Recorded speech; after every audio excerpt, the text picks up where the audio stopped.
ورزشکاران ولایت سوخت فرقت عبداللوف، عبدالملک عبداللوف و شهرزاد غفورجانوف از چمپیونات جهان اوید با پاورلیفتینگ که در شهر یکاترینبورگ فدراسیون روسیه برگزار شد با مدال طلا به وطن برگشتند. این ورزشکاران با رهبری مربی فرقت عبداللوف در این چهاربینی با نفوذ ورزشی اشتراک نموده و دستاوردهای نظررس نایل شدند.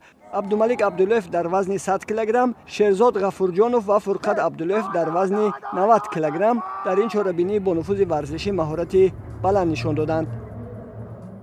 من در مسابقه جهانی اوید با وزن برداری 3 حربه در شهر یکاترینبورگ فدراسیون روسیه اشتراک کرده جای اول را اشغال کردم.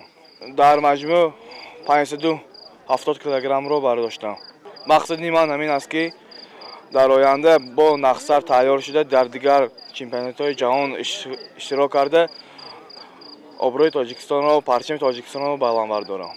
هنگام بازگشت این ورزشکاران را در فرودگاه بین المللی خوجا نمایندگان ریاست کار با جوانان و ورزش ولایت سوخت، ورزشکاران و دوستان و پیوندانشان گرم و صمیمی استقبال نموده به این دستاوردها تبریک و مبارکباد گفتند و به آنها در مسابقه‌های در پیش ایستاده برای کامیابی‌ها تمنا کردند.